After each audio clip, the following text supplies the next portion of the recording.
Good evening, everyone. Welcome to another edition of the Gray Area here on the Black Man Unfiltered Network. My name is Mr. Bennett, and I'm joined by my partner, as always, This is Sparta! the ghost of Sparta, a.k.a. Peter, a.k.a. Panagiotis. Yasu, my brother, what's going on? What is going on, everybody? How are you, my man? I'm doing well. Finally, guys, I did a lot of work in the house, power washed. Good portion of the house. I still got more work to do, but the deck, the back of the house, and whatnot. So I just got to take care of a few things in front. But very productive as I certainly gear up because I'll be on the road. Next week, I'll be traveling. I don't plan to miss any shows, but certainly I'll be in the road. I'll be in parts of the country for work. And, so just kind of getting adjusted to that, getting the lay of the land. And but again, I shouldn't be taking any time off. No HR complaints, please, from the. As the CEO of a Spartan Institute Network and as my employee, this job comes. Oh, I'm an employee now. Yes, volunteer employee. Volunteer employee. So It feels like an involuntary employee.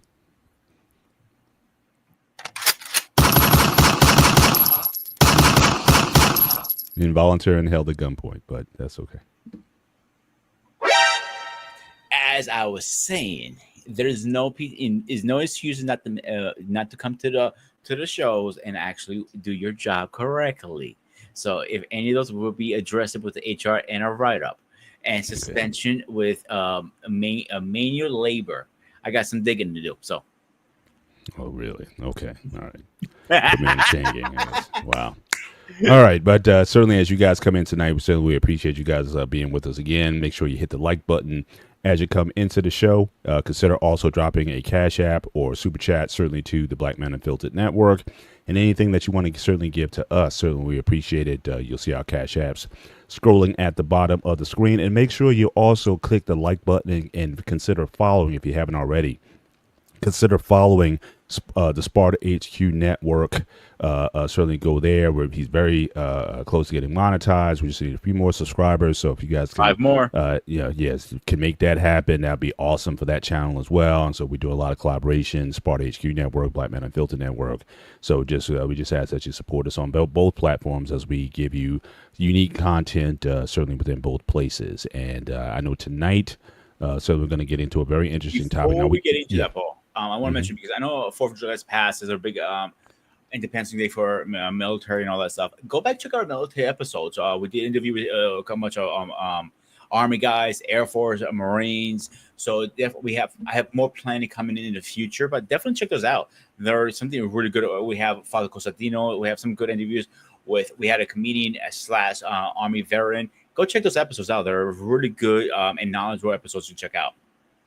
Indeed. So, definitely lots to choose from there. And, but looking to get into this topic tonight. Now, again, this is kind of covering a topic we've kind of touched on in the past. We go back into the archives, again, both here and on the Sparta HQ Network.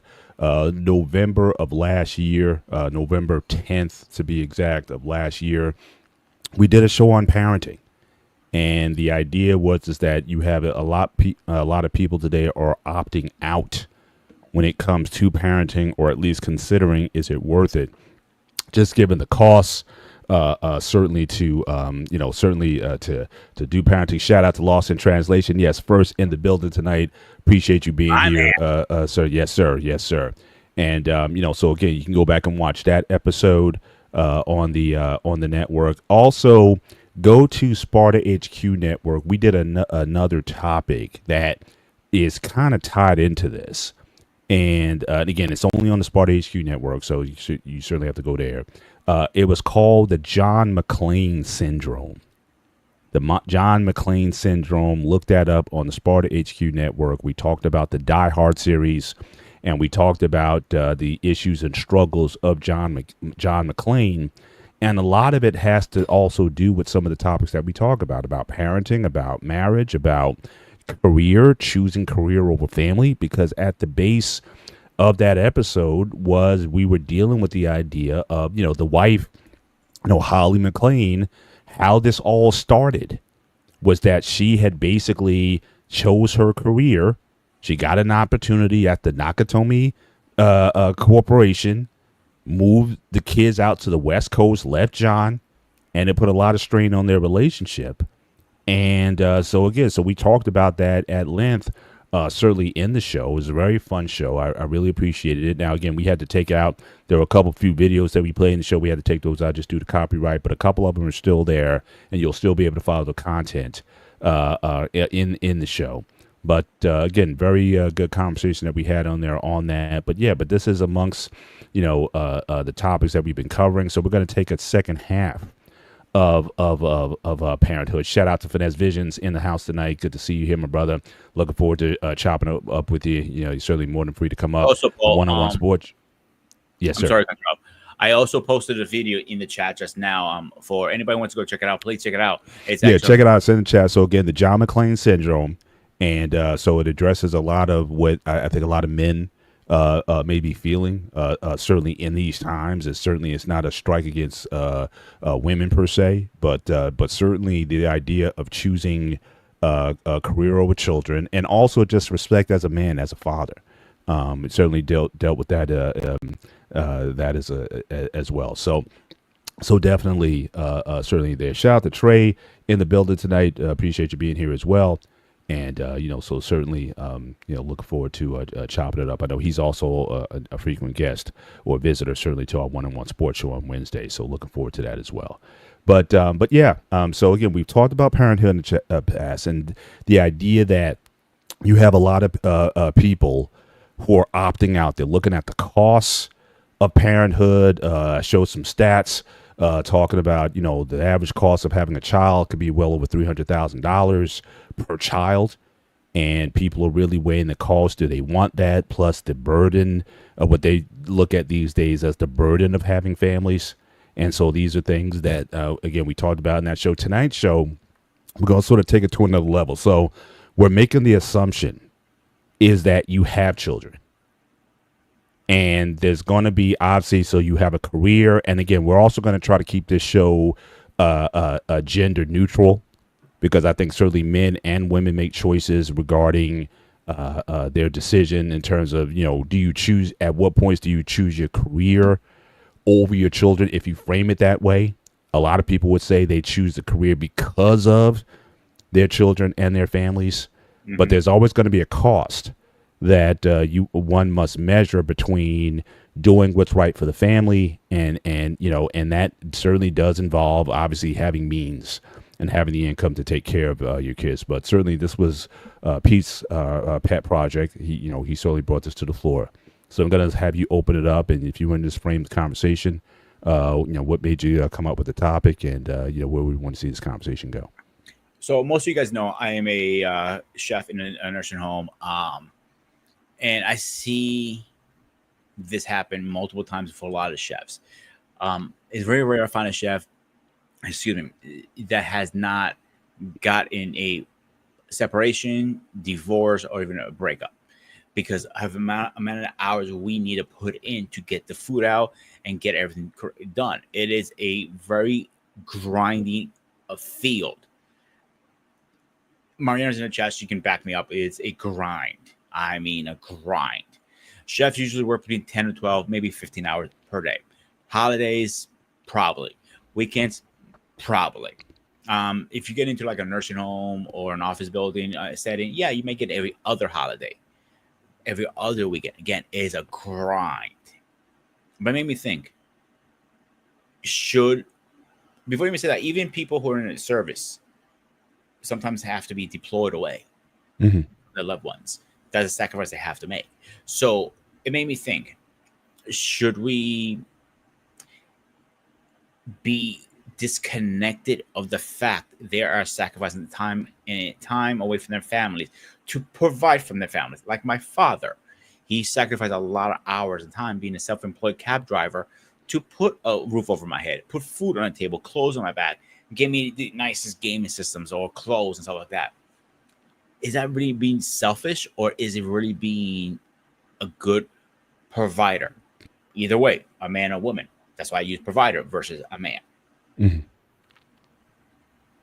Yeah, I mean, I think that why this question is even coming up, or why it's getting muddled, I think certainly parenting I think as defined has certainly changed over the years. I mean, I grew up, most of the folks I knew, they were like blue collar. They worked at major factories, Ford plant, GM plant, certainly in our area, Western Electric, big time employers.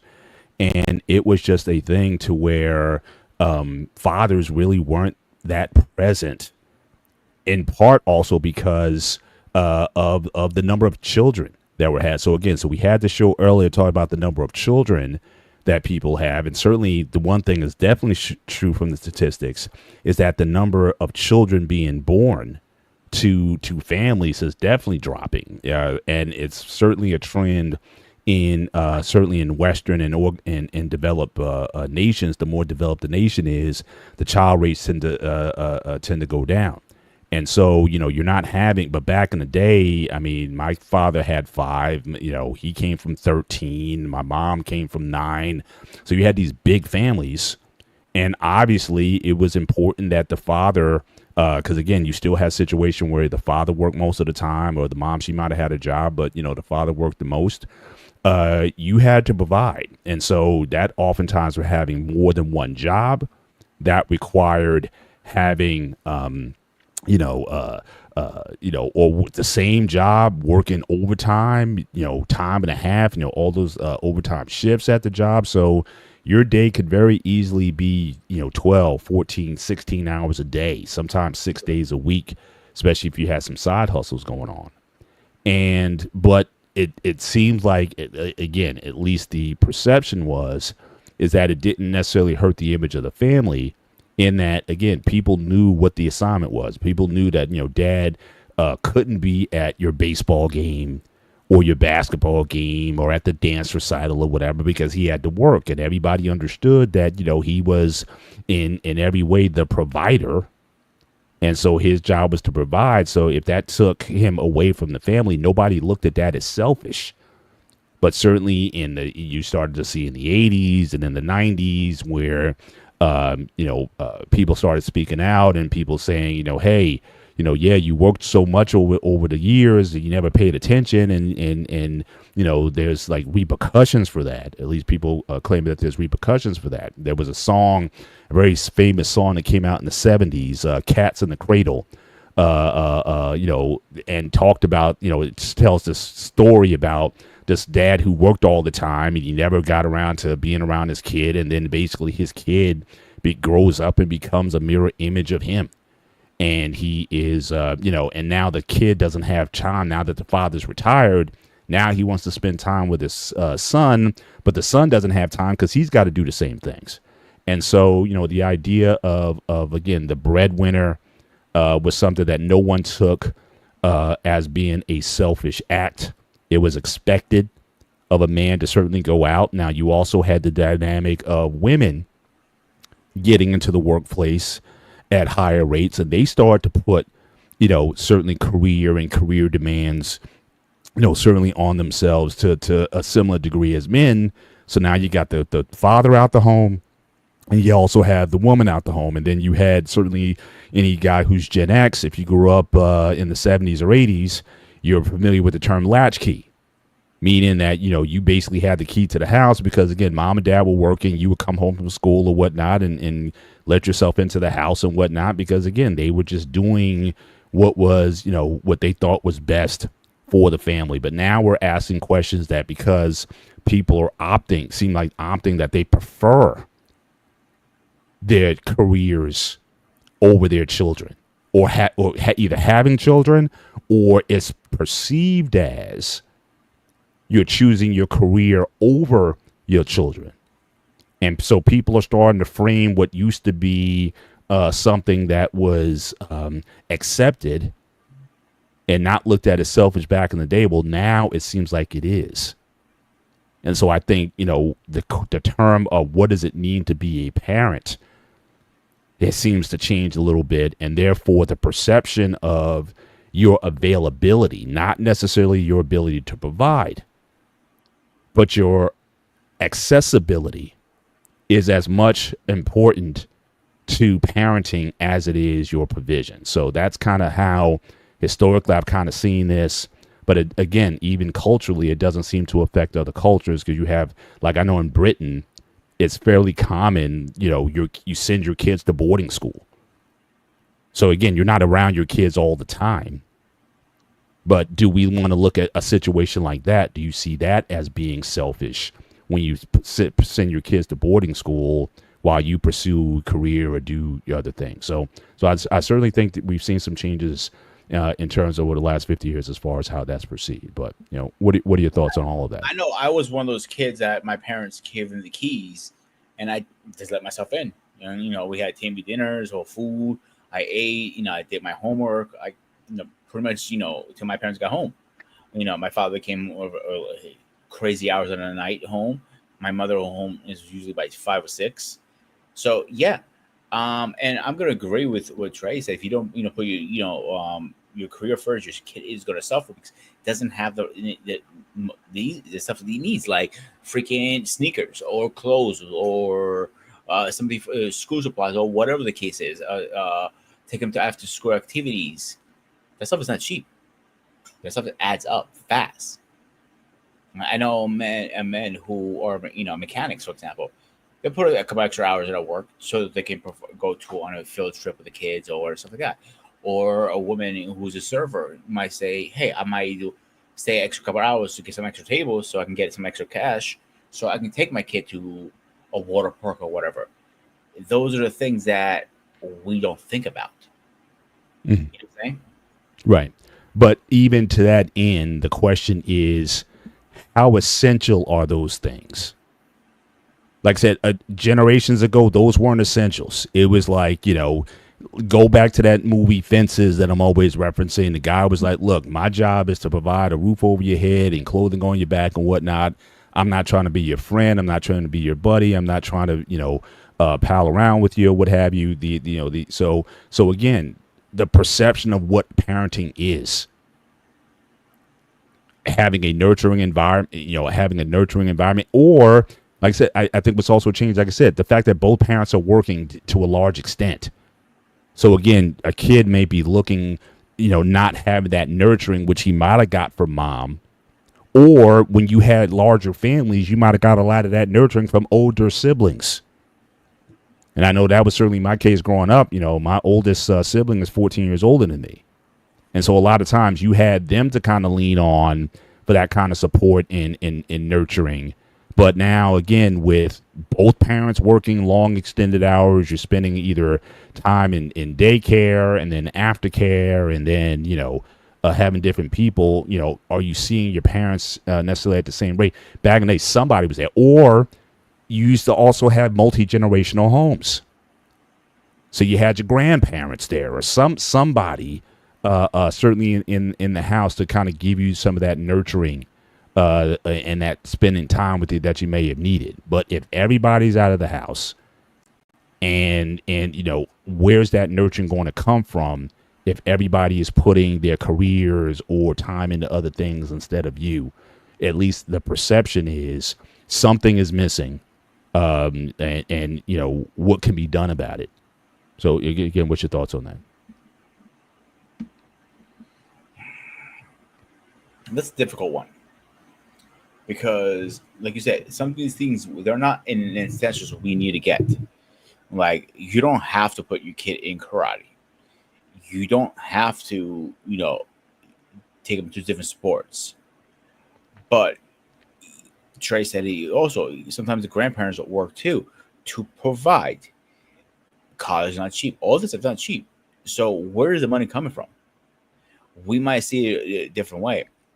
In your case, like, your kids are almost free nesters, like you said. Mm-hmm.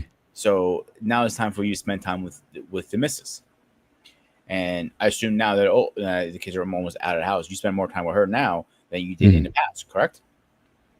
Oh, for sure. But we knew we kind of signed up for that. You know what I mean? Yeah. I mean, we weren't going to, we knew that, I remember, in fact, the last vacation we had was about 25 years earlier, as far as like an extended week plus vacation. My wife was 4 months pregnant with our first one. And we already said then, it's like, yeah, after this, we're probably not going to have too much. Because another thing also, we were kind of on a mission we weren't young, super young when we had our kids. So we knew we were going to have our kids sort of back to back. My kids are 22 months apart. So my thing is we're going to, we spent the first 3 years of our marriage with no kids, and that was intentional. We said, because we got married in 10 months, from first date to marriage was 10 months. Mm-hmm. And then, so we barely knew each other. So it's like, well, we're going to spend 3 years intentionally just seeing, is it even worth it to have kids with you? I'm pretty big on telling guys, it's like, look, if she can't be your wife, then she shouldn't be the mother of your kids.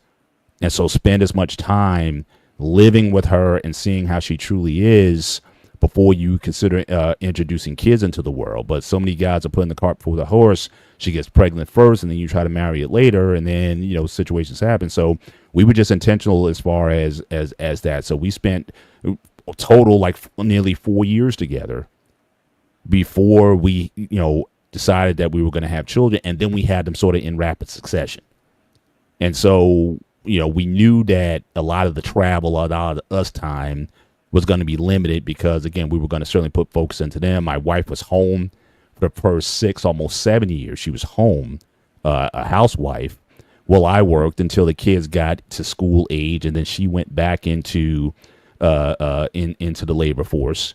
And she's certainly been working ever since. The past 13 years, she's been in the labor force. So certainly we at certain times we knew there was a time that our kids were going to need us. Especially once they got to, adolescence and certain things that were going to need us at certain times. And now we seem to get this sense of, okay, we're getting back, back into, us time and travel and things of that nature. So it's definitely something that, there's phases to this sort of thing. And the question is, at what times do you need to focus on that career versus focusing on putting that attention directly on them. And that's to me, that's a wisdom call. But then we also have to look at our priorities as well. So your thoughts on that? The priorities, that's you just hit it on a nail. I'm like, what are your priorities? What is more important? Spending time or putting a roof over your head? Spending time is very important. I'm not denying that. I think putting a roof over your head is a little more important because you don't want to be homeless either. You don't want to be your kids starving. So I think putting your work has to be first. As much as that sounds pretty fucked up, let's be honest. Mm-hmm. But you need to put a roof over your head, clothes on your back. Kids are not cheap. We already said that. But right, to what extent? Right. PlayStation, for example, $500. Nintendo Switch 2, another $500. He wants freaking a bike. I'm not sure how much bikes go for these days. These stuff are, who's going to provide that? If your wife was stay-at-home mom, you had to take the labor force on your back. Mm-hmm. And probably the first 14 year, 7 years, 14. How many years was she at home? She was home for the first 7. Okay. And then she went back. Actually, she's been back in the labor force about 16, 17 years now. So okay. 'Cause I forgot she had a job that she had, and then she went to her current position. She's been at for 13 years. So at those 7 years, it could have been a little stressful for you, Paul, because everything was on your shoulders. Oh, is acting actually not necessarily. And in fact, because I'll even tell people now, it's like if you're married, if your spouse isn't making at least, especially in New Jersey, New York tri-state area, if she's not making at least 60 plus, quite frankly, I don't think it's necessarily worth it for her to go to work.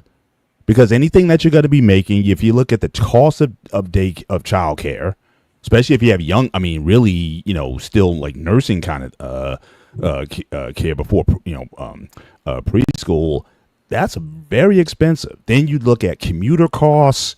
There's a higher tax burden on that. In some ways, it was easier because, again, there was no doubt about the fact that my kids were going to be nurtured. Whereas, if you put your kids in daycare, that sort of thing, you may raise some questions about the sort of nurturing that they're getting. So I wouldn't say it was any harder, because even now my job didn't necessarily get any harder than it is now. but certainly the burden was certainly there. But again, we didn't have all those extra. When it came to tax time, filing head of household, tax filing was simpler then. And, I believe there were, we might even got a few more tax breaks as a result of that. So I won't necessarily say it was harder carrying that burden back then. Like I said, my jobs haven't changed because my wife is back to work. It required more coordination. It required more, okay, look, I got to work extra here. You pick up the kids, or you got to get them to practice, and you got to get them to this and that. We had to have a lot more, coordinated schedules to make sure that they got what they needed. But when she was home, I didn't have to worry about a whole lot of things. So I wouldn't necessarily, it was harder, but certainly but like I said, I would put like an income requirement on that, and you got to weigh the costs benefit to that. And again, it didn't last forever. That's the thing. Also, not saying that you got to stay forever a housewife. What I'm saying is, again, certainly in those early formative years, especially when you have multiple children, just do the math. And if the math is only going to result in a few more dollars, is it really worth it, especially given the lack of nurturing that your children may not get from you, or at least from one of you, for not being home? I was always the type of person when I was younger, and I was always wondering, why is my dad never at my karate tournaments? Why wasn't he at my games? Looking back now, obviously, I understand he was providing. I think the problem we need also acknowledge is work balance. That is an issue. Mm-hmm. A lot of jobs don't have work balance. They want you work, don't care. Good example, one of my bosses, he wants us to work like dogs, pretty much, but he's going to take time off to go see his kids. He would go time to go spend time with his wife, but you tell me, okay, he's salary, he's not hourly like you. Okay, but that's not the point. Sometimes I need an extra hand in the kitchen. Mm-hmm. My point is trying to get to is you had a decent work balance, I assume, right, Paul? Well, a couple things on that. Trey made an earlier point about this idea is nurturing. Do we put too much emphasis on the necessity of nurturing? Do we put too much emphasis on this idea of balance, or work-life balance? Is there even such a thing? I question that sometimes myself. Like, I think in life in general, there's really no such thing as balance. People want 50-50. You want your marriage to be 50-50. You want this nice pie chart of everything being equally out. And I just don't think that way really much anymore. I think there's certain things that, at certain times in your life, things are going to be priorities over other things for a time, or for a season, or a few seasons where that has to take place. So I'm not a big believer in that, but I do think that there's going to be times when somebody's going to have to take a step back. Someone's going to have to put some time into something until other things change, because you have these cycles of development in your life that you need to pay attention to. So I'm much more of that edict, more so than thinking, okay, well, you need balance. But nobody, like I said, the life I live right now, I think I'm busier than I ever been. As you witnessed, the last few days is like my weekends are more busy than the work. Everyone says I'm going to sleep in on the weekends. I get probably less sleep on the weekends than I do during the week, because my week tends to be a lot more structured. So again, I just think it's just something that people try to chase. But I don't think it means more. When people started working remotely, people talked about, oh, well, this will be good for work-life balance. But the trade-off that I saw, because people work, because you're online, people expect you to be online 12, 14 hours a day, especially you're working internationally. I got IT people in India and Israel and all these different places. So I don't think I was necessarily working less. Now, again, not having to get in my car and commute. I mean, you definitely save money on commuting and tolls and all that kind of stuff, for sure. But I don't know if my life was any more balanced. And in fact, there's certain routines I had to develop in my home, because the fact that I didn't have that routine of getting up and preparing and going into work. I had to take time out just to walk, just to exercise, or just, every couple hours, just I had an app on my smartwatch. It was like, okay, you got to get up and do 30 push-ups or something. I mean, just something, because you don't take into account all the activities that you do when you're going into a work setting. So again, I'm not I'm not quite sold on that. And shout out to Marriage Politics and Sports. Again, check him out. He's blowing up real big. It's always good to see the senior in the building. He's work-life balance as a Gen X creation. But I would say this. I don't know if it's the Gen X thing, because I know, like in Europe, I know they've always tried to prioritize, work life, that siesta time and extra time off and whatnot. So I think they have a different perspective than here in the U.S. But certainly, so I'm not sure if it's a Gen X thing. It might be just a cultural thing. But again, you go to countries like India. Again, the work week is 6 days, not 5. So everyone's going to have a different perception or perspective of this. But again, I'm not sure if that's what we're shooting for. And then I want to go back to a point that you made earlier about the costs and expenses that people have. And in fact, I'm going to show that in a little bit. I think we have to take a look at that. Like, what we say is so expensive when the stats say you need $330,000 to raise a kid from birth to 18. I think looking at the costs involved are important to look at, because I think where we're spending our money. So are we spending on the right things for our kids?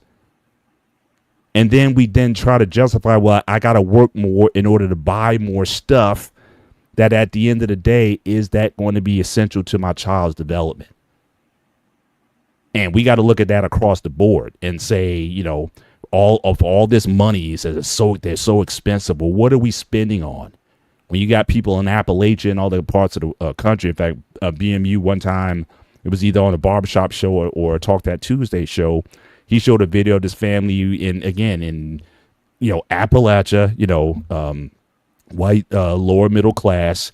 Their probably household income was maybe less than like $55,000, and they're still having kids and raising families and whatnot and doing the thing. But you got people in the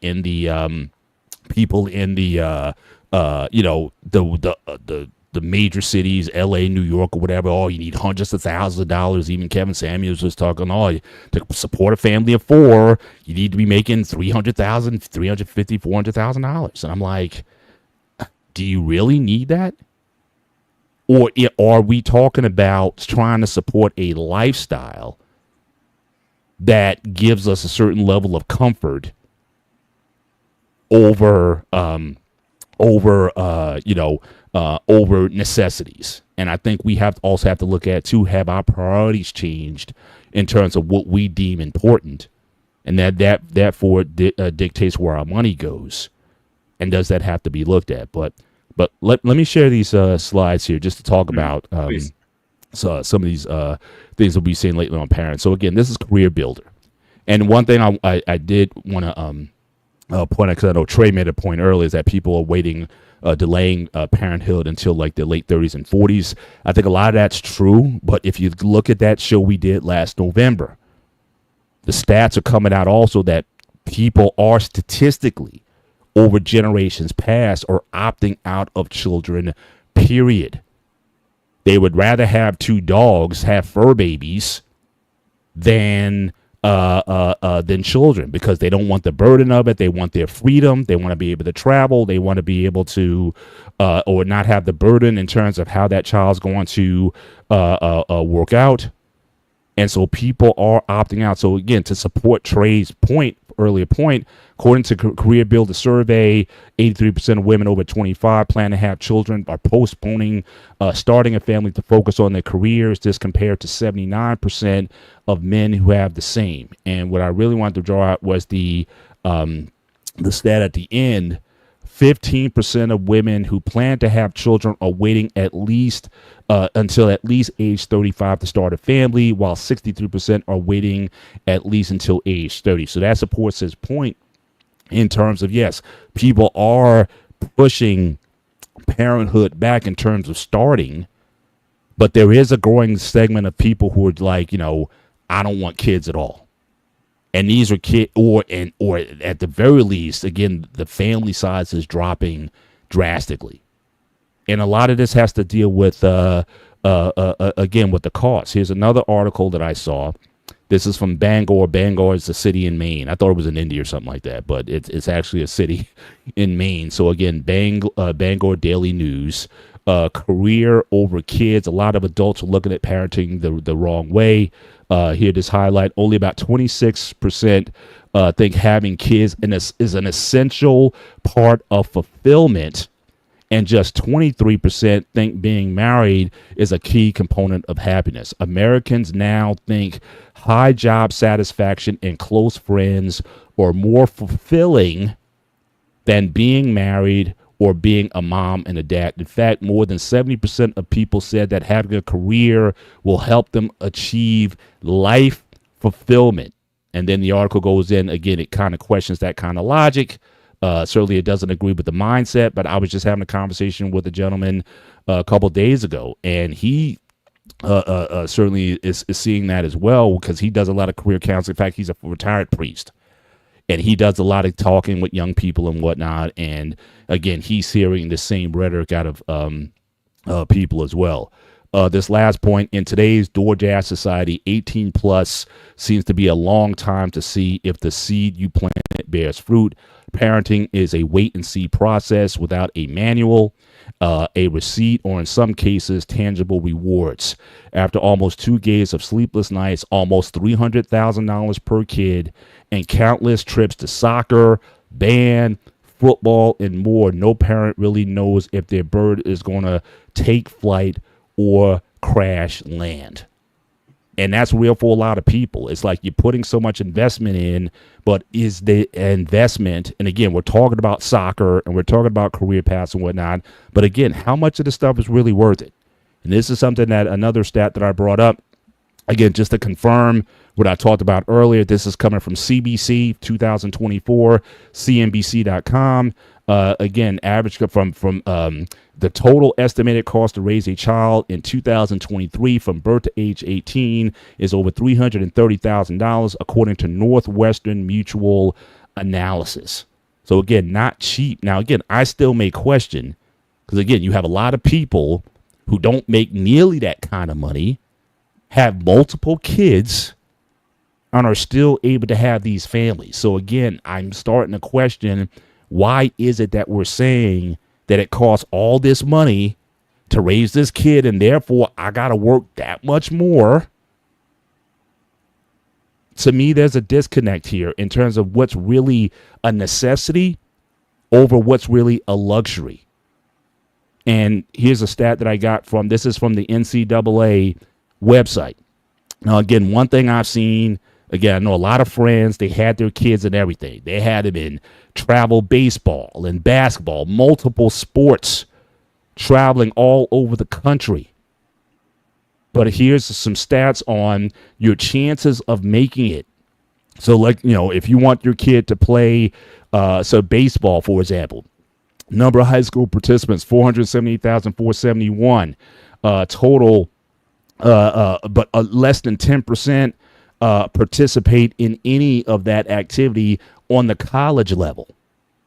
And then on top of that, going from a college to a professional is also a very small minority of people. So you see here, 2.4% of these kids playing in high school go on and play D1, 2.4% D2, 3.2% D3. If you look at basketball, even lower numbers, 1% of high school basketball players go on to play D1 basketball. 1% at D2, 1.5% at D3. But I see parents spending thousands of dollars a year per kid, that you want to put your kid in all these activities, these hoop dreams, so to speak, for your kid to go. And what I'm also seeing with this, all these different sports here, the women, I just put this up here too. Again, even lower stats for women, unless you play ice hockey. Now, again, if you can get your girl into an ice hockey program, they have a very strong percentage, probably the highest percentage here, of being able to play at the collegiate level. A third of high school girls who play ice hockey play at the next level. So that might be your best shot in terms of getting them I a thought golf scholarship. was a higher chance. Well, yeah, but it's the numbers here are pretty stark. Or field hockey, that they tend to have a high participation rate. But people are spending a lot of money investing in lessons, in private coaches and tutors. And what I'm also seeing is you're starting to see a lot of guys who played ball, especially at the professional level. It's their kids who are getting scholarships or accepted into Notre Dame and the Big Ten programs and the Power Five schools and whatnot because they can afford the best teachers, the best coaches, the best trainers. It used to be that sports used to be a way for a kid, if you came from poverty, it was a way for you to pull yourself up and get into school and that sort of thing. Now, with the cost of everything, I mean, I got a friend of mine now, his kids in baseball, bats are like $500 for a baseball bat. So again, the cost involved, and the priest that I talked to, he had his girls in equestrian. Again, to get the riding boots, it's like $500 for the riding boots to participate in a lot of these events. So it doesn't matter if it's sort of like a highfalutin activity like equestrian, or if it's sports, what you thought, hey, just pick up a basketball and you can go in there and just play and people notice if you're good or not. But now it's like what travel team you're on, who do you know, who are your inside guys, and what access, what camps can you get into because of your father played this profession. And so, so again, accessing these things is high, but nevertheless, I've seen parents spend a lot of money, sometimes working extra jobs just to pay for their kids to be able to do these activities. And at the end of the day, is your kid any better off? You see the stats of him even trying to play at the next level is not very high. Could that money have been used elsewhere? Maybe save that money away so that when the kid turns 18 or 21, maybe they can afford to buy, put a down payment on a house or a car or something like that. But you had them all over the country running track and all these kind of things. Was that a wise use of money? So when people talk about putting your career first, is that selfish? I think you can't really ask that question fairly without looking at what are we spending on. Does your kid really need, not to say that he doesn't want, and it doesn't mean if it's cool if you don't get it. Does your kid really need a $500 PlayStation with $1,000 worth of games or whatever? I don't even know if you buy games anymore. Here's my issue with this right now. I hear from parents all the time, oh, my kid's so good, he's going to be the next MJ or Tom Brady or whatever, sport he's in. He's going to be, he's going to get drafted, blah, blah, blah, blah, blah, blah, blah, blah, blah, all this stuff. But 9 out of 10 times is the 1% who gets in. Stats said it, like you said. So you give these kids false hope in a way. Not every kid is going to, when you're pushing a kid so hard to so good, it is going to crash. I'll give you a great example. One of my old tournaments, I had my kids there. This young lady was trying her hardest. She wasn't past 12 because I don't remember her age. And her mom is going off on the judge on the side. The judge asked me, yo, can you tell her to chill out? I'm just calling it like it is, fair and square. I told her, listen, Mrs. Lee, you need to chill out. Yes, she was Asian. And she wasn't chilling out. Her daughter stopped in the middle of the tournament, looked at her mother, says, I'm doing the best I can. You need to get off my back. Her own daughter. And that was the most proudest sense I ever was, to be honest with you guys. Because she was pushing her so hard and in so many different angles. And I seen even other parents, I see them in 4 or 5 sports. Oh, he's going to be good in all these sports. Oh, come on. Let's be realistic. He cannot be good at all sports. He might not be. He hate it. At some point, they're going to hate it because you're pushing so hard for him to do it. Yeah, but it doesn't even have to be sports. It could be, like I said, some other activity, debate team, or dance. Like I said, certainly I had a lot of my daughters in dance. Now, again, we were pretty realistic that neither one of them was going to join the Alvin Ailey Dance Academy or anything like that. We're pretty knew pretty early on about what their abilities were. And again, even with the dance school that they were at, there were levels, there were academies. Where again the top people, you paid top dollar, and you went on those trips and tours to all these. So that reality show Dance Moms that used to be on a few years ago, I mean that stuff is certainly there if you're willing to certainly to pay, but then you also have to have some talent as well. That's almost like a selection sort of deal. But again, I've known. They got into college, and whatnot, but they're doing something else now. So again, was that something, so a lot of it, people put their kids in these to keep them busy, to keep them out of trouble. Those are reasons oftentimes that are being raised up for that. But is it sometimes that, and again, going back to the selfish part, because if you go back to that article I read earlier, a low percentage of people look at parenting or even marriage as fulfilling. So they said, people are starting to put more in their career, that what they do for a career is more fulfilling than marriage or children. And so when I talked about earlier, those stats talking about how people are opting out, that they're finding fulfillment. So it's not about the money per se, even although that's certainly in some people's minds a factor. People don't want necessarily these things anymore. Now, look, I got both, so I can honestly say being married is one of the best things I ever did personally in life. Kids, I'm still working that. I'm still working on that. I'm waiting to still see the fruits of my labor, even though I've seen quite a bit, but like I said, the last couple of weeks has been a little bit contentious here because I got 4 grown women in the house now, and everyone's kind of bucking for space. So I'm glad that my oldest is getting out of here and getting out of the country, because I think that they're definitely to an age now. It's like, we can't continue to exist under the same roof because it's just folks are getting growing, and they need a space of their own and go. So again, it'll get a lot easier here when my oldest daughter leaves, and then maybe next year if my other one wants to move out and get her own place or whatever, or get married or whatever, then that'll make it a little bit easier as well. But the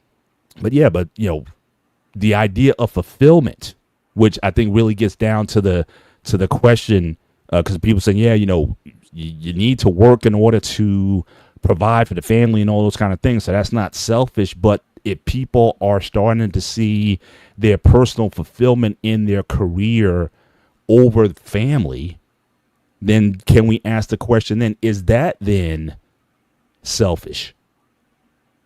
So what's your thoughts on that, as far as people are saying they prefer their job over family? What are your thoughts on that? I think when it comes to a toxic family, yes, you're going to prefer your job over your family. You don't want to be around a toxic situation. It sucks. You don't want to be around that because it puts you down. You want to go home. But is that? But I don't know. But I don't think the article made a distinction. He didn't say. Okay, but the article was saying that again, more people are opting to say that their jobs has a greater sense of fulfillment. Not to say that they're going home to a bad environment, but they just don't see. I guess they see more value, because I guess either in a career you see more value, you feel more valued, you get more praise, especially when you get things done. Whereas, like I said, your kids, that's a wait and see. You're pouring all this time and you're pouring all this money into them, and like the article said, it's a wait and see. You got to wait until they turn 18 or 25 or whatever and really see what their lives are like before you can truly assess, is it worth it or not. But people aren't even looking at kids as even an investment anymore, in that, oh, well, I'll have somebody to take care of me when I get older.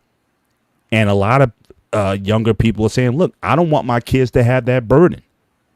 I want to be in a financial position where I could be able to take care of myself. I don't want my kids to have to take care of me when I'm older or I get sick or something like that. I want them to have their own lives and not worry about me so much. I'm responsible for my long-term care.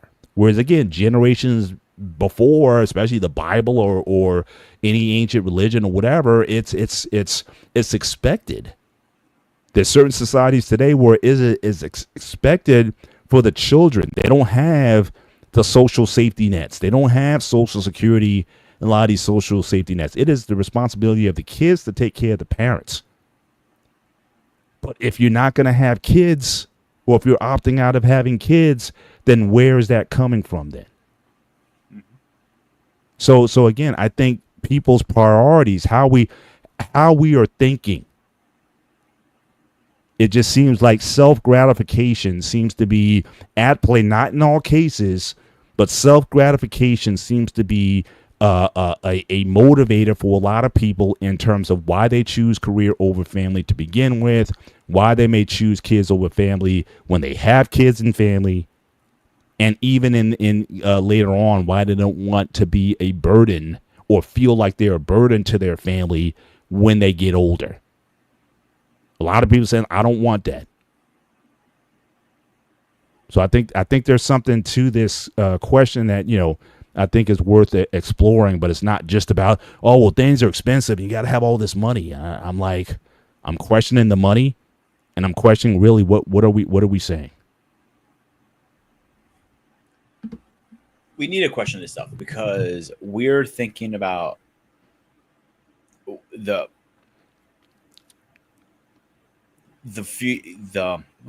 that word I'm looking for now? I'm trying to process it right to get it words. I hate when that happens. Take your time, yeah. And I know I gave you a mouthful, so definitely. Okay, well, the money part, yeah, you got to think about the money because obviously kids are not fucking cheap. In your case, you got 4 women. God help you, actually. Yeah. But obviously, I'm not sure who's more expensive, boys or girls. I don't know. But let's say, for argument's sake, girls are more expensive because you got 3 of them. Mm-hmm.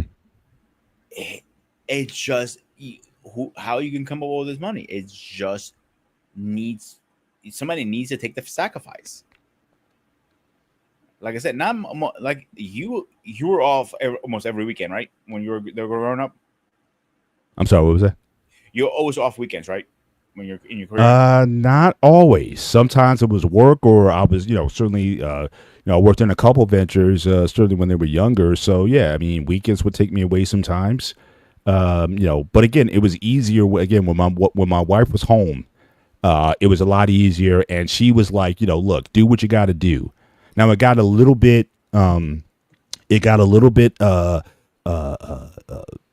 stressful for her. In that one thing that I realized that she needed, and this is why I think it's important for moms or anybody who's staying at home to have networks, because again, it's like you get shut off from, like I said, you go into an office. So again, going back to that idea of fulfillment, you go into an office or work environment, you're around adults, you have adult conversation, people relate to you more, but it's like it's hard when you're home and you're watching Barney or the Wiggles or Teletubbies or any of those shows that are on. It's like, can I talk to an adult here? So again, getting some moms or bringing moms over to have play dates with the kids or just having some sort of interaction on a regular basis. She couldn't reach out to me that much because, again, I'm at work. I mean, we may talk maybe 5-10 minutes at work. But it was like, okay, well, I got to get back to it. But then she's back to just running, chasing them around, making sure that this doesn't put this one in their mouth and this one doesn't put their finger in the socket and nursing one and all this. I mean, it was like I said, it got stressful for her. I'm not saying that it was an easy job for her, and the lack of adult interaction was certainly something that until we addressed it and, you know, try to create a situation where she could have more of that, did put a strain on some things. No question about it. I'm not saying that staying home is an easy job by no means. It is hard work. And if you were to put a price tag on it, you know, it could be a 6-figure job. I'm not. Did you ever give your wife like a break and let her go out with her girlfriends? Anytime she wanted. Yeah, but here's the problem. A lot of times she would be sort of that suffering mother kind of thing. She wouldn't necessarily have to. So again, I had to work myself on being more attentive to that and being like, look, you need a break. So go out with, and again, she didn't have a lot of girlfriends. Her sisters, she grew up, she had 4 sisters. So she didn't, 3 sisters. So again, her sisters were kind of like her network, so to speak. She didn't have all these female friends. But as the kids grew up, you know, a lot of moms, a lot of soccer moms. And so a lot of relationships were sort of, you know, based on that. But finding that kind of interaction when you're in a corporate setting and whatnot, you feel respected and the conversation or such. For some people, that's important. But they don't want to hear crying all the time, or they don't want to hear, like I said, just kid stuff all the time or whatever, even though that's what you signed up for. It can still get to a point where it's like, man, this is you know, not what I thought it would be. But again, I signed up for it, so you just suck it up and just do what you need to do in that regard. But it doesn't mean that being at home that you don't have to prepare, you know, make certain plans and preparations for you to get those breaks and for you to have that kind of interaction so you don't lose your mind. So I asked the same question to my mother about 6-7 months ago. We were having a conversation, and she goes to me like, why would I need a break? I know what I got myself into by having kids. I know what I got myself into getting married. I don't need a break. This is what I've been put on the planet for. Exactly what she said to me. With, you know, the F-bomb in the middle. She, like, you know how she curses every other word. So I'm trying to keep it PG for once. Don't even say you're rubbing off on me, but you're not. But my point is, working on it. You've reached your limit on talking. Shut the fuck up. As I was saying, my mom doesn't believe in breaks. You know, as a stay-at-home mom, housewife, that's her job. Your father's was to put roof over head and doing, you know, bringing the money in. He was working 12-15 hour shift. I was working only 8 because you were going to school. I took my time, do a little thing, go here, do this. I had my friends. Didn't need to. So that can go in 2 different ways, right, Paul? Yeah. And I want to bring in a little monkey wrench into this. Your wife had her network was her sisters, you said, right? Yeah, her closest inner circle was definitely her sisters. But and then again, over years, she built some decent friendships with some ladies who, you know, obviously they were all in the same situation. You all had kids around the same time, same age. You know, you go to schools, you go to the PTA meetings and stuff like that. So you would certainly find and see those and develop those. But that you know, it took some work and it took some willingness. You know, you let people into your home. You know, there was a lot of things that, you know, had to be done in order to create those relationships.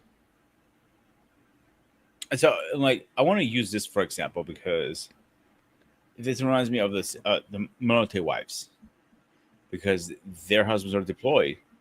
They have each other as a network. Some of them are gone 18 months and they miss half their kids' lives. Yeah, there's FaceTime and all that stuff. But I'm talking about back in the day, it was no FaceTime. Maybe get a letter, maybe a phone call. They have the worst sacrifice than any man out there. Mm-hmm. Yeah. Or women. Some women are deployed too for 18 months, whatever their job duty is. And the others, they're more farther than anybody. I know you travel a little bit from work. Did you travel when your kids were younger, any chance? A little bit, not too often. You know, certainly it wasn't like, you know, I wasn't living out of a suitcase, but yeah, every once in a while, if I had to make a trip somewhere, especially over a weekend. Was that harder for your wife and you at the time? Again, when she was home, not as much. when we were both out of town together for or something, again, it took a lot of coordination. So again, getting her mom, maybe bringing her mom over to stay for the weekend, or my mom to stay for the weekend, and making sure food was prepared, and just things were in order. It was just a process, like I said, but we got pretty good at it over time. But it was just something that, again, it just took a lot more work. Whereas if I just went, it's like I got it. Like even now, when I'm going to be traveling next week. And again, it's going to be sure because we have some big parties set up. One, a sort of going away party for my oldest, and a graduation party for my youngest. A lot of that planning is going to be taking place when I'm going to be away. So we got this weekend. We got but I'll be back on over the next weekends, and then there's the part. So again, they're already starting to sense and feel that, hey, Dad's not going to be here. So I need you, the other daughters, I need you guys to step up and be ready to help plan this event. So, but my wife still is like, look, I got you. I'll take you to the airport. You don't have to park your car or whatever.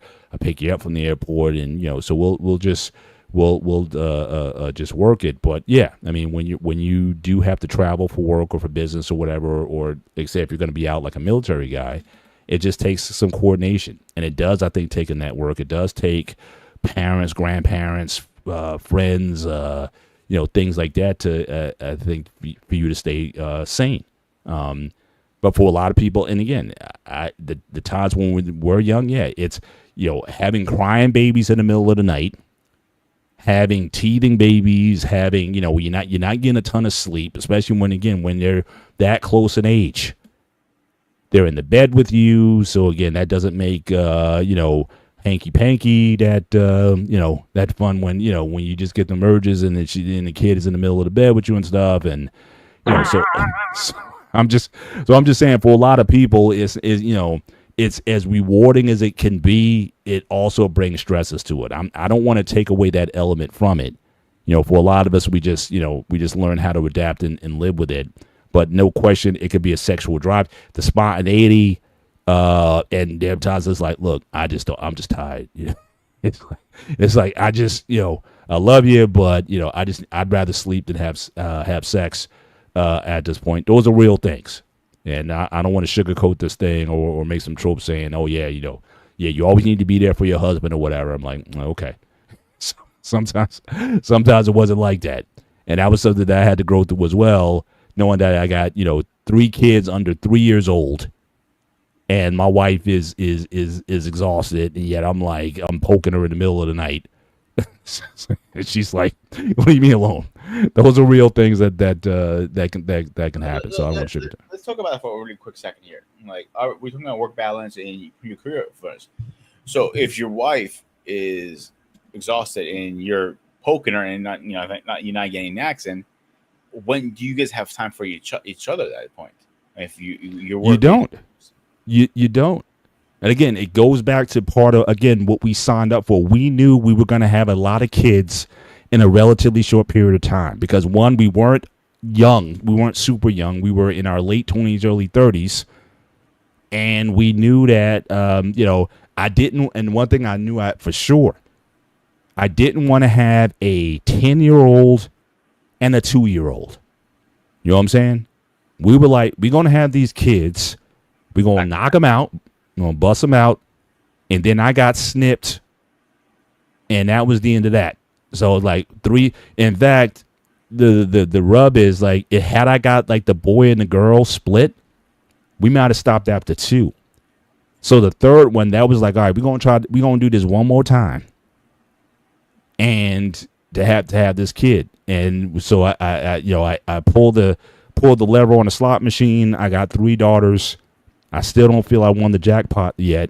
I'm still waiting for my pot to come in, but that was it. And then we were like, all right, we done. And the last one, not to give too much away, but it was kind of tricky because, again, my wife was a bit older.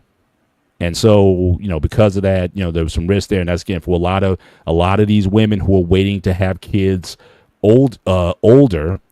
Most OBGs talk about, you really need to have your first kid around 26, 27. That's like the ideal age to have a kid. If you wait until 35 to have your first kid, there's going to be some risk. Although a lot of those risks are mitigated, there's still going to be some risk when you wait that long to start families at those ages, and that you need to be mindful of. And some of them, they got to get the IVF treatments and all kinds of things. Again, getting pregnant now for a lot of people is becoming an expense to get those IVFs and all those kind of fertility treatments to have kids. So again, your time as a woman to have a child is in your youth, in your early 20s. That seems to be the age. We lucked out. When we wanted to get pregnant, we got pregnant. We didn't have but we knew couples who were like, agonizing trying to get pregnant. And the woman, for whatever reason, couldn't. They spent the money and everything. One couple that we met on a cruise, and this is, with my first kid, my wife was 4 months pregnant. We were on a cruise. We sat with a couple, and she was there, bawling, just talking about it was painful. So it was good that like a year later we got a postcard from them. And they said finally they were able to conceive and have a child. But it was a stressful thing. They were both young looking. The guy was kind of buff. Like nothing wrong with these guys, but they just couldn't conceive. And so for us, it was like not our problem. I could have had 10 kids if I wanted to, but that wasn't going to be that wasn't the case. So again, there's a lot of things that kind of get into reasons for wanting to be a parent. Or just dealing with the stresses of parenting. And again, do people want that? And I know Theme asked a question, did they break it down by demographic? I'm trying to get, because again, that was an article that was cited. I'm trying to see if they actually break that down. But he's saying it's more so a woman's trope. Certainly women, no question, women have certainly have sought and are seeking fulfillment outside of the traditional role of parenting. Not saying that they don't necessarily want to be married and have kids and have a career. But again, it's just like I said earlier, people looking for that work-life balance. For some people, there's no such thing. And sometimes you're going to have to put some things on hold. And sometimes like, I'm going to be out of the workforce for a minute. Like I said, in our case, my wife's like, you're going to be out. 7 years, you're going to be home. And I'm going to be pretty much your sole supply of resources during that time. Was it easy? Oh, and by the way, what also happened in that time, I also got a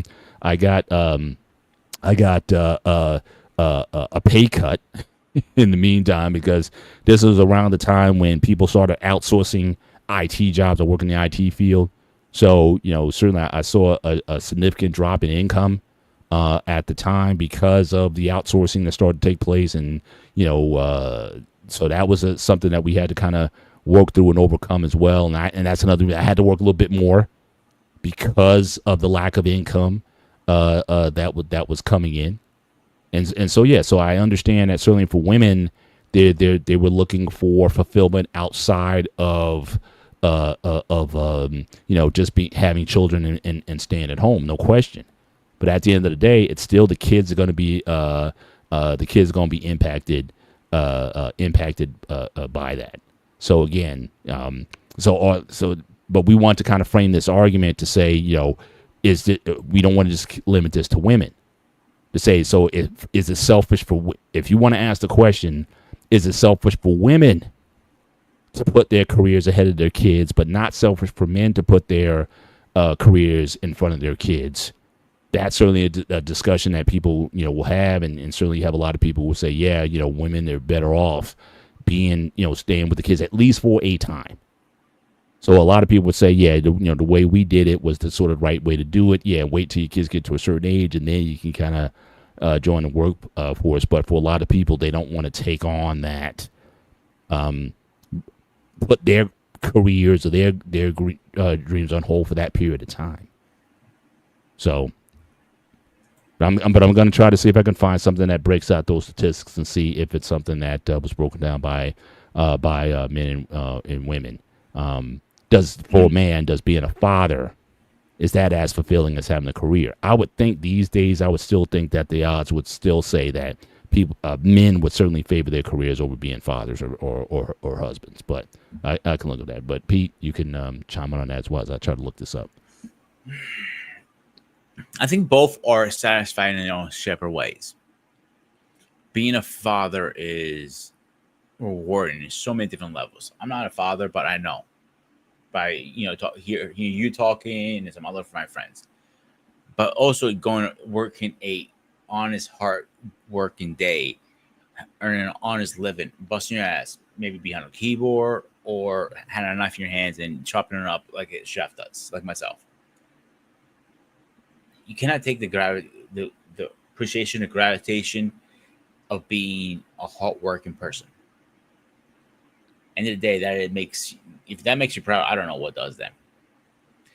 The question we have to ask us also is how long does it take for you to get to the level you can enjoy your labors, enjoy your kids at the same time? Right, Paul? Again, that to me, that's still a shot towards that balance. And again, that you may only experience that a few times a year. You know what I'm saying? I mean, yeah, I mean, the holidays, maybe Thanksgiving, maybe, I mean, having everybody together, or that family vacation that you may do once or twice a year. You may feel that sense of, yeah, I got everything. I got the wife, I got the kids, I got the, and we're all together and I'm gainfully employed, and may feel that sense of when you pause it. But just on a daily grind, a lot of times it feels like you're picking one over the other. It just does. And again, that sometimes leads but how to long do we have to pick one or the other?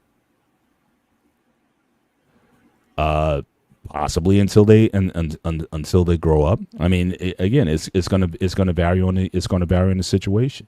It's also gonna vary again on what the needs are of the let's deal with the parents. What are the priorities of the parent?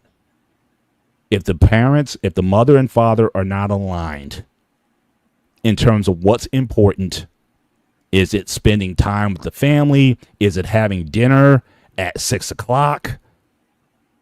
Or is it not only having a roof over our heads, but living in a nice neighborhood? Or if the quality of education is such, I want the kids in private school. Those are conversations that need to be had, and preferably those conversations need to be had before you have children. I cannot stress this enough, especially in the black community. We put so much the cart before the horse. We have kids before we ask the question, do we want kids? And if we want kids, then what kind of lifestyle or what kind of life do we see for ourselves based on the realistic expectations of where we are? Not where we want to be, because everybody thinks they're going to be a millionaire. And the reality is it's 8% of certainly black men make over $100,000 a year, and certainly less than 10% of black women make over $70,000 a year. So you're talking a lower middle class. What do we want? And can you be honest about that? And if you decide on what you want, can you stay with it for the course of the time that you have your kids? Because people can change over time, especially once you start seeing, oh, well, Susie and Johnny over there, they got their kids doing this or that or whatever. So look, let's do that also. And they got you totally looking off the plan that you said that you were going to stay on. See, one thing I learned at my age at this point, the plan you put together and that your dreams come out, most of them are going to backfire. And I think you're going to agree with that 100%. All the plans you put as, oh, I'm going to do this. Great example. My plan was, I had two plans. One, be a professional martial artist. That got blown out of the water. I realized at the time, professional martial artists didn't make any money, really. I'm talking about early 2000s, obviously, before the UFC blew up. Okay, so then my dream was get into the military, do 20 years, come out, become a cop. Fucked up my knee. Couldn't do that. So went to the next favorite thing I like, work on cars. Love doing it, but didn't make the money I needed to. So I did one thing I was always good at, making money, being a cook. See how the trend is? Sometimes plans don't work out the way you have it planned out. Say, shout out to King being in the building. The actual King Smith. Certainly make sure you check out his channel, The King and Me, Mondays, 7 p.m. Eastern Standard Time in these YouTube spaces. King, if you want to drop your link in the chat for your show, definitely make sure you follow those guys. So he asked the question, how'd you mess your knee up? First of all, not if he wants to, he's going to. Second of all, that's my simple story. I didn't say that, King. I didn't say that. I said it. Like, so he's getting free advertisement here. Simple reason. Obviously, everybody knows I'm a martial artist. I was defending my title, and I came, with, I was defending my title, so I came straight with a thrust kick. Pretty much, kick to the leg, to the solar plex. The guy grabbed it, and I was 2 points up. I needed one more, so I was like, "This is easy." Jumped for a spin kick. As I'm airborne, the guy comes down with an elbow. My knee went bent completely the opposite way. I only remember hitting the mat. That's it. I don't remember anything else. I saw the videos afterwards from when people were recording. My sensei always recorded the matches to review it. I was screaming bloody murder. I remember waking up in a hospital. That's all I remember. They told me you're never going to throw a roundhouse kick. Proved them wrong. It took a lot of physical therapy, a lot of training. My kicks are not as strong as they used to be, but I beat the odds once again. Mm-hmm. Can you mind if we send the link to King really fast for a minute?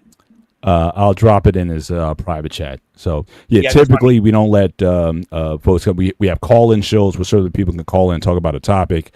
But I will send the link out to King if he wants to certainly join the conversation. Yeah, I think he has a lot to say on this matter, actually. Because so we can certainly we can certainly put that out. What I'm also going to do, I found the link. So again, a lot of that information on what on the topic that Theme Basic was using. Some of this information comes from Pew. They basically put it. They put some stats together. So I'm just going to drop it here. Okay, so again, this article here on this Less Wrong, it refers to a 2023 Pew Research article. Now, it's interesting in the article, they don't distinguish between men and women, but what they do is they distinguish politically. So again, in terms of Republicans versus Democrats, in terms of their on what tends to be or more valuable, and so, but it makes that reference to, again, 26% of people finding having children being fulfilling. So certainly you can go and reference that. Or anyone in the chat, you can certainly go and reference the link that we put in the chat. Again, this is lesswrong.com, but they cite a Pew Research from April of 2023, which is, I think, the site source for those statistics in terms of how people feel fulfilled, whether or not they have children or not. So, or even families or not. So make sure you guys reference that. And but as far as for King, I will hit you in the back and see if you can cam up here. But again, we got about another 30 minutes or so left in the show. So again, we don't want to open up to everybody, but because he did ask, we'll certainly put this out here. I think King has a lot to say to this because I know his backstory a little bit, and I think he has a little bit to say on this. And I want to see his opinion.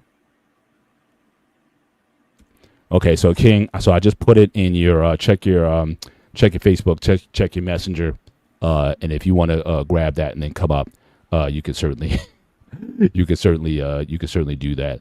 As we and again, I think in 2 more weeks I think we're going to have a call-in show. We try to do one once a month, so we'll have a call-in. So if anybody who wants to kind of visit this topic again. You can certainly use that in he says joining in a minute. Show. Okay, cool.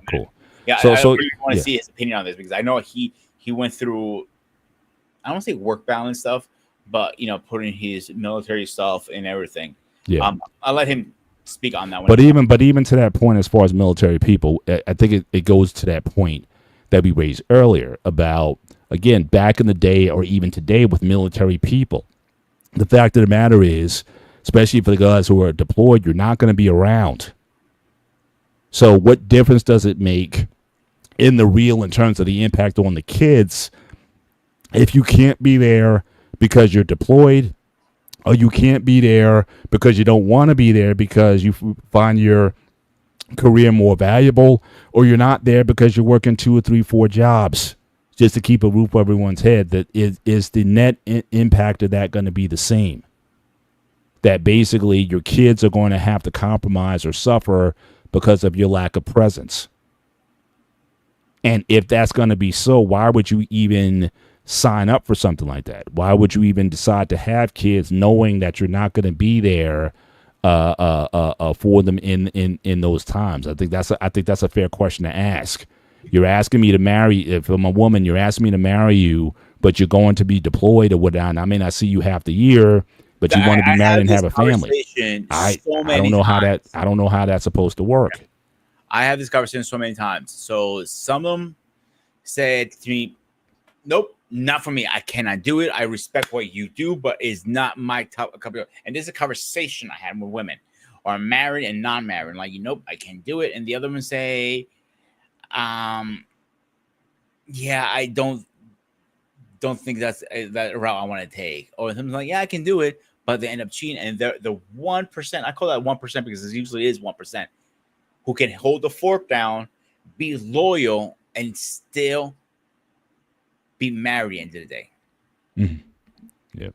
1%. Joining, welcome to the stage. We got a friend of ours, a friend of the channel, both of the BMU and the Sparta HQ Network space. The King Smith, joining us, and again his show, The King and Me show. Thank you for hopping on for a few minutes with us, and so definitely welcome to the show, and just to kind of share your initial thoughts. So there's a couple different streams of thought that we've been kind of building through the show. Okay. The idea that, number one, over the time that you're putting in with your kids, how essential is that? Because again, in older generations, dads worked a lot of hours. Dads weren't coming to every game or whatever because he had to work second and third shift because he had a bunch of mouths to feed. You got guys like military guys like you who you're being deployed. You're not seeing your kids on a regular basis. But then you have people who selfishly or label selfishly, they just say, look, I just find more fulfillment in my career, and I want to pursue that. And if that may involve my family seeing me less, there's also an aspect of that. And then the last thing is simply the cost, because a lot of people justify using their career as a reason to be away. But does it really cost that much money to raise a kid? $330,000 from age 0 to 18. But if you got your kids in all kinds of travel ball and travel sports and dance lessons and $500 baseball bats and stuff and $500 gaming systems and all this kind of stuff, all this material stuff, is that truly what a child needs? Or is it more so your active involvement or participation that is more important to a child's overall development? So 4 different factors there, but where do you weigh in on those? As we got another about 25 minutes in the show before we wind this down. So we'll give you the floor just to share your perspective. Okay, I think that for me, I had an understanding early on that money made the world go round. As my mom was, you can call her a stay-at-home mom for most of the time that I can recall. And my dad was an over-the-road truck driver. So keyword, over-the-road truck driver. He was gone every other weekend. Gone out on the road, home every other weekend. So I didn't really get the chance to get a whole lot of influence from him. And for me, I was the oldest of 3 for the most of the time that I was in the house. And I always saw that it seemed like we were always lacking. We weren't necessarily poor, but we seemed to always be lacking because money just didn't seem to go far enough. So the impact that made on me was, okay, my dad's gone all of the time. I would have liked for him to been to my sports games and things like that, but he was out working. To me, that seemed like it was what he needed to do for us to be able to stay in the nice house and nice neighborhood and things that we have. But we didn't have a lot of vacations that I saw some of my other peers doing and things like that. The impact on that for me was I didn't want to have a large family because to me, every mouth to feed was that 380 some thousand figure that you had said earlier. And I'm like, I didn't know what a lot of income and a lot of money was because I didn't in my immediate circle have, medium to high earning people that I saw that I could physically touch to, to know that those that I saw that were doing well also had the money to go along with it, but they were in the professions like doctors, pediatricians, Mhm. And things like that. So they had the big family, and they were sometimes two working parents that could still provide, and it seemed like they made their family dynamic work. Um, I don't necessarily think that you can call somebody a bad parent for putting their career first. It's also why I would mentor younger men that's coming up now. And I suggest to those guys that you should establish your career before you establish a family. Because I think that finances are one of the things that can make a family break down if you're in that struggle of, type of situation. And I think you're betting against the odds if you don't have that career first and you try to make a family, not having the right earnings to support and sustain that family. Mhm. Yeah, yeah, and that's a question always about the cost, and that's why I raised the question because I'm like, you can talk about the expenses, but again, what are you spending on? Is it the essentials of the family, or is it on the extras? Like again, Yeah, if you had kids, yeah. it's travel. I know guys again travel baseball and travel basketball.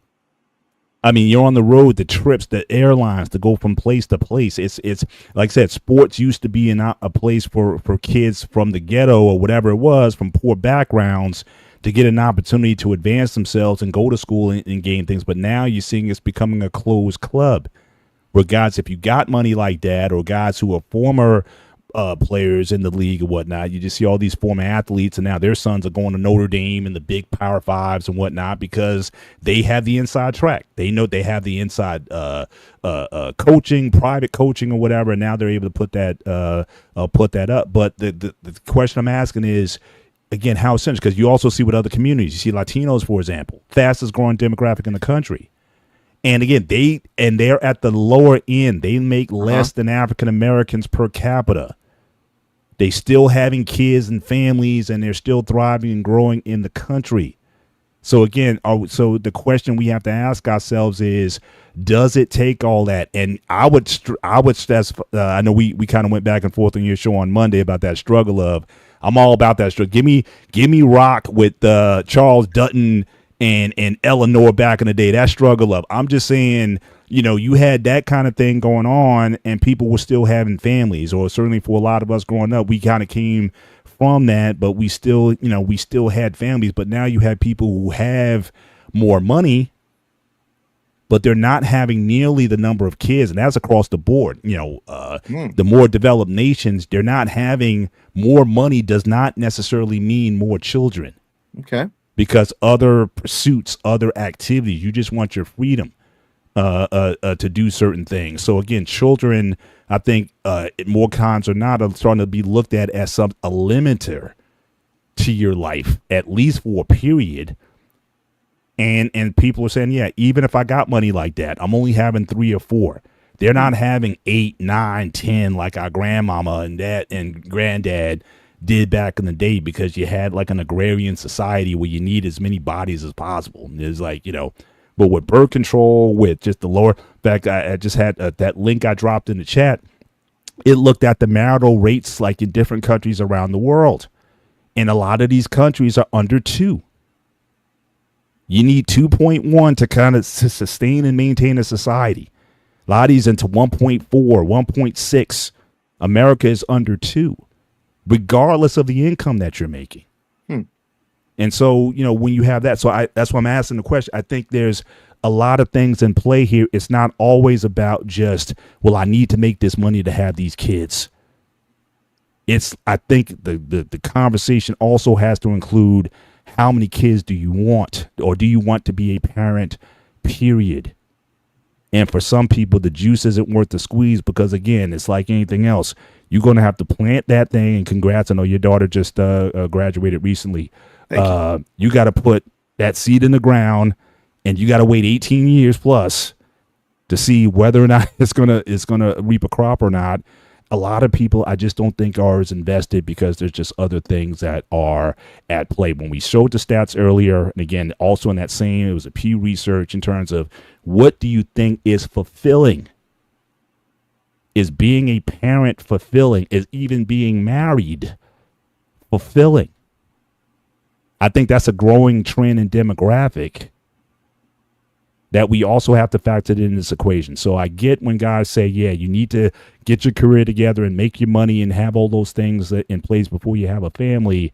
But I think even if you get those things together, it's not guaranteed that people are going to follow through and then just have this bumper crop of kids after that. I just don't see it. Yeah, and I think that there is a factor of, I know that times were a little bit different in the past, but people that are millennials, which I think I'm in the millennial range. Yeah. And most of their parents were boomers, and we're seeing the lifestyle that they led, that if they weren't in the military that afforded them the ability to travel, or if they didn't come from a decent net worth family, they saw their parents not really do a lot. And now that we have a little bit more access to things, it's a little bit more freer to be able to get up and go. Yeah. I think the millennials were one of the first to have an understanding that, with each additional mouth that you have in your family, that is like, it's not just money, but it's more time. It's more of your energy that if you want a good structure of a family, that you would have to put towards that. And it kind of limits your ability to do other things. So millennials and people past us were kind of going, you know what? If I can have just one or two, I'm good, because I would rather have that lifestyle where I get the chance to live, not just for others, but for myself. Yeah, and that's a fact. Now let me ask you this, and then I'll turn it over to Pete. I know you say you have your daughter. What is your expectation? What are you, around 35, 40? I'll be 41 in August. 41. Okay, so take it 30 years from now. 70 years old, retired. What is your expectation, or do you have an expectation of your daughter in that time? Do you have an expectation for her to take care of dear old dad in his old age? And that's a change also, because again, back in the day, that was expected. And I think a lot of that comes from religion. I mean, blessed is a man who has a quiver full of children. That is, and even in certain societies today, like in South Korea and whatnot, it is expected that your kids are going to take care of you in your old age. They don't have social safety net. There's no social security. There's none of these programs. You're expected to take care of your parents in your old age. But even with you don't even set that expectation up for your daughter to say, you got to take care of me. You're already looking at taking care of yourself in that time. And I think that's another change where I'm seeing with a lot of millennials and whatnot. So it's, I don't want to have a lot of kids. And if I do have kids, I don't want to be a burden to my kids, and I don't want them thinking that they got to take care of me. That's a radical change from generations past where, they were supposed to do that for you. Mm-hmm. Yep. And the answer to your question is yes. I've had the conversation with my daughter. I don't want her to. I don't expect her to. And I'm setting myself up to where she doesn't have to. Mm-hmm. Yeah. Like, I'd rather her live her life than, spend a good portion of time taking care of me if she doesn't have to. Now, if she wants to, I'm not going to push that away. But I've told her, you don't have to. Well, if she does, just don't be the stubborn, cranky old father or whatnot. Let her take care of you. Have you don't be that guy. I would definitely take the love if that is her choice, but she is not. I've told her you aren't obligated to. Gotcha. Listen, King may be a lot of things. Stubborn is not. Short, most likely. I'm stubborn. I'm really I know stubborn. you are. I'm fucking with you, dude. Oh. You're very stubborn. I know you very well. You're one of my best friends. Two questions. Number one, why the hell you have a bobby pin in your hand and you don't have any hair? A what? A bobby pin? Yeah. What's a bobby pin? Oh Christ. Never mind. Okay. It's something for the hair. I didn't give him that question, by the way. I don't know where that came from. But. So you were in the military. Did you think during the service time you were in? I know you were not in too long, but you had Castle when you were in Okinawa. I'm not mistaken, correct? Correct. So I'm not sure how long you guys were there, but when you guys were there on your missions and stuff like that, did that put any stress on your, fatherhood, husband duties, provider duties, and stuff like that? You think? It didn't for me directly, but indirectly, her mother, while we were on an island, after our daughter was born, her mother did come to visit, and that was a huge help. Shout out to the grandma for doing that. But for me, not necessarily direct. I always had a sense of duty, and I'm like, well, I had this family knowing that I'm in a job that has me on the road 260 something days out the year. Mm-hmm. So indirectly, I always tried to set up some kind of way, let my kid's mom know that like she had resources, she had help. The community that I was in the Air Force did great about ensuring that the spouses had help or had people that were there for them in case that they needed something, whether it was just a babysitter, somebody to talk to, somebody to make meals, because after 6 weeks of the kid being born, the other parent had to get back on the road, to work. So here you got this newborn mom that's young that could just be tired from, exhaustion and having a kid. So there wasn't any direct impacts that I felt, but indirectly, the mom had to go through some things when our kid was born that would add to my mental Rolodex of things that I just needed to ensure got done, or I would follow up with her and say, hey, so did so-and-so come by to bring that pasta meal for you? Is there anything that you need? So I would have to ensure that I was doing that kind of stuff during my travels. So I know you got divorced. I'm not sure how was Castle when you got divorced? Mind me asking, first of all. So we got divorced in 2019. It's 2025 now. I can't do quick math like that. She'll be 18 in a couple of weeks. So around 12, 11, 12. Around 12-ish, yeah. So you were still in the service when you guys got divorced, or you're a civilian at the time? I was definitely a civilian at the time. I got out in 2010. The divorce happened in 2019. So how did the dynamic of you providing for the family change after you divorced? There was a joke that was said once, because when I was active duty, I was gone more than I was home.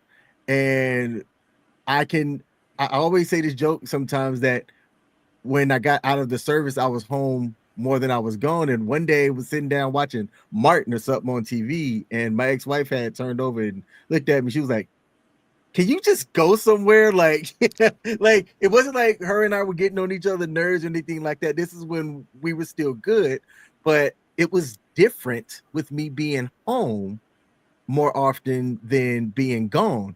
So we had to kind of relearn some things, and in that relearning of some things over time, I mean, now that we're here, we can see that it didn't work out, actually learning each other more as time went along. I always joke that it seemed like we had a better relationship when I was on the road. So, what about your daughter? That relationship, did you see it improve when you were home that time, or did it stay the same, or how was that? I think that I have to break that into two parts. So when she was younger, she definitely missed daddy and was always happy to see me and would cry when I was gone, but didn't seem like it was that big of a thing. Like once I was going, it was just that initial, dad's not gonna be here. But then as she got older, the older version of her saw her dad who was around more, so there was never that separation of me going out for long periods of time. The one time that I was gone long, it was actually to accept the job that I'm in now. It was a 3-year intern position. My family was in Kansas and the intern position was in Maryland. And in my plan was to go do the training in Maryland while my kid and her mother stay back in Kansas. I felt like they had a good support system there, that yes, it was going to suck that I was going to be gone and I would try to, fly back when I could over long holidays and things like that. But I didn't want them coming to Maryland because I just knew that the cost of living was going to eat our butts up, and I wanted to leverage my family being back in Kansas to be able to get my assignment back there. And that lasted for 6 months. I left in January, and by the end of May, it was, hey, we miss you. This is too rough, by ourselves. Like, your daughter's crying all the time, and we can't do this by ourselves. And I'm like, no, look, y'all are not by yourselves. Trust me, you don't want to come here. The cost of living is too high. It's fast paced. Just let this time go by. I'll do whatever. I'll FaceTime. Just, it'll be a bad idea for y'all to come here. But my ex-wife really stressed that it was just really rough on them with me not being there. And she said that our daughter was one of the main things that was causing extra stress on her. So I have to make the decision to say, I don't think that this is the right move, but come on. So we flew back to Kansas, packed everything up, and drove them back to Maryland. I looking back at it, I mean, hindsight being 2020, it is what it is. I think I was still right in that decision, and it was the wrong move to give in to what they asked for. Wow. Bless you. So again, your daughter had the benefit of basically in her teenage years having you around.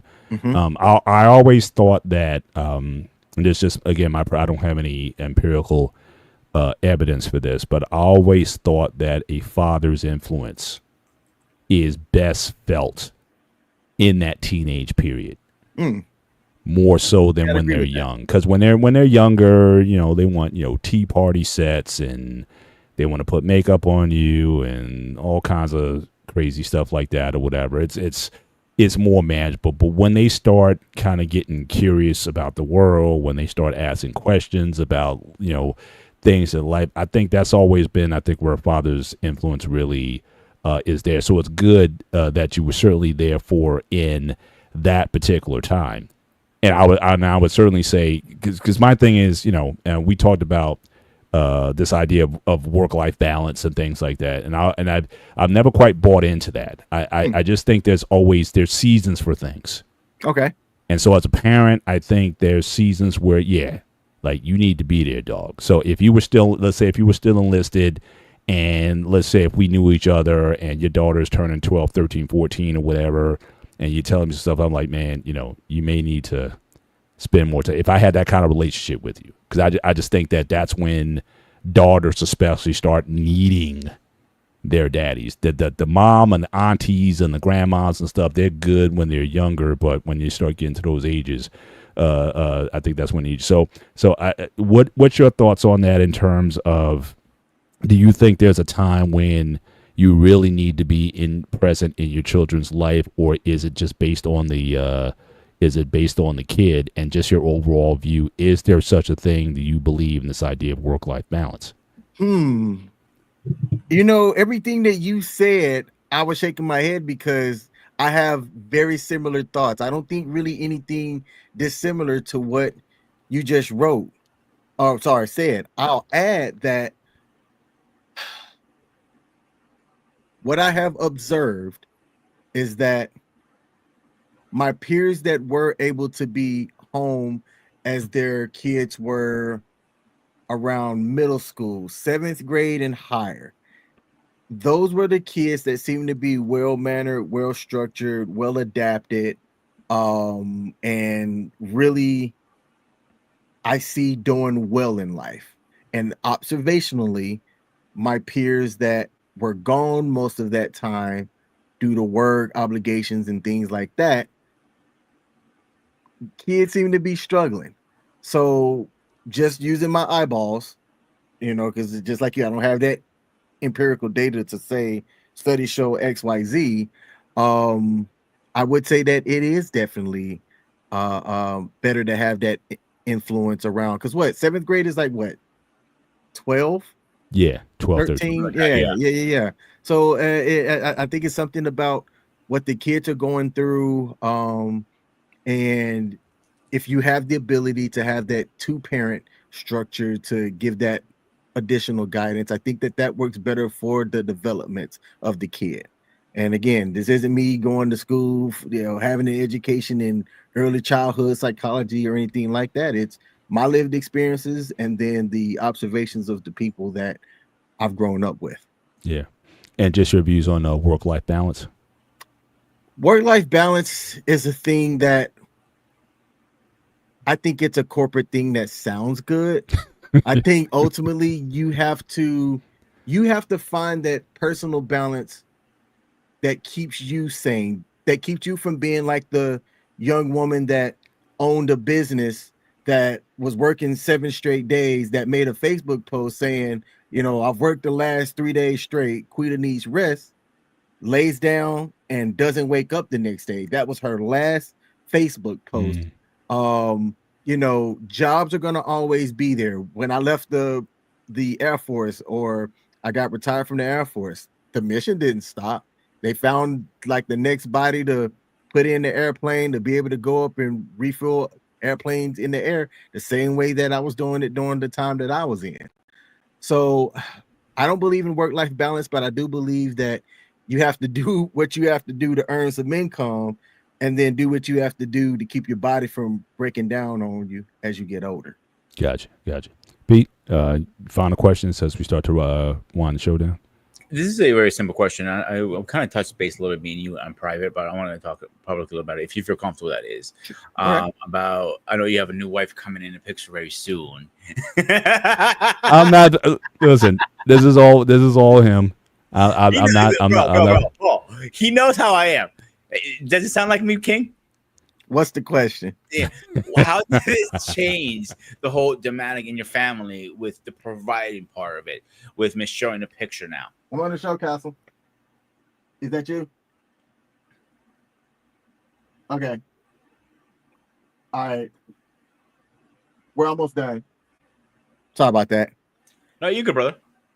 So the question was, how did the dynamic change with what? With Miss Show coming in the picture. The dynamic with me and my daughter, or with what? As a provider. Oh, as a provider.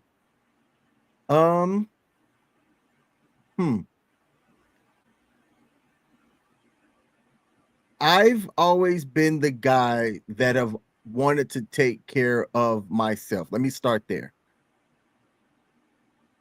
Secondary to that, I've been introduced to somebody that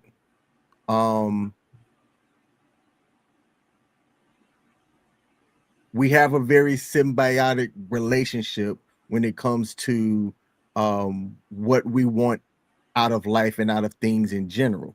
In general, and this is very, very in general, if I take care of her, she takes care of me. And that leads me to be comfortable being a provider person, because there's a symbiotic benefit that comes from it. If that ever changes, then the dynamic changes and we're having a totally different conversation. But the dynamic really hasn't shifted from how I was before I met her. It's really just enhanced how I've already been, and I'm comfortable doing what I need to do, because I'm also getting something out of it as well.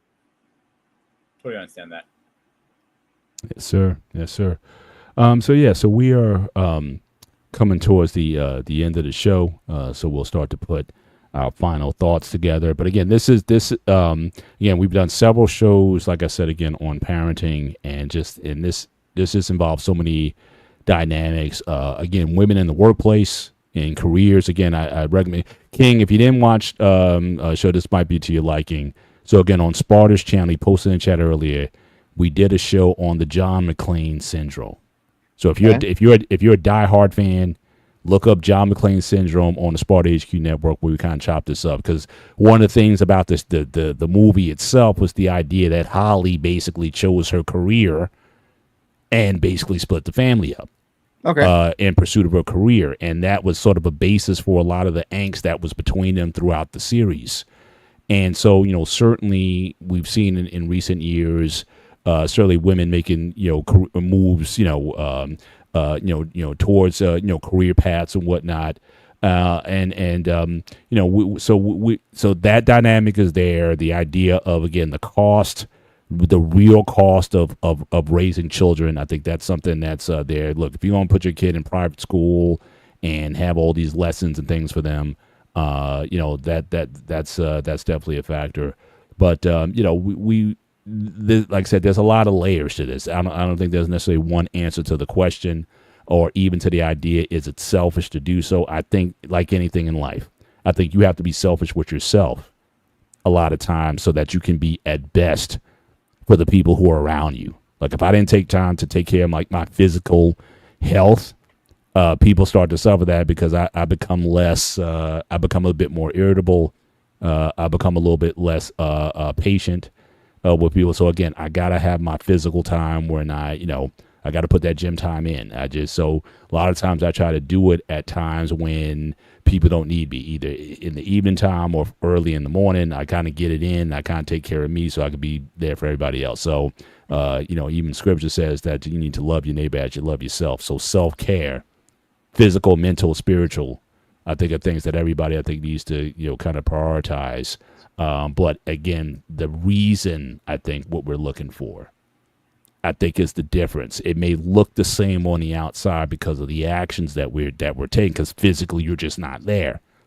But I think there's a big difference between you not being there because you're deployed, because you're in an active war zone, versus you just like hanging out at the office more because you just like hanging out at the office more.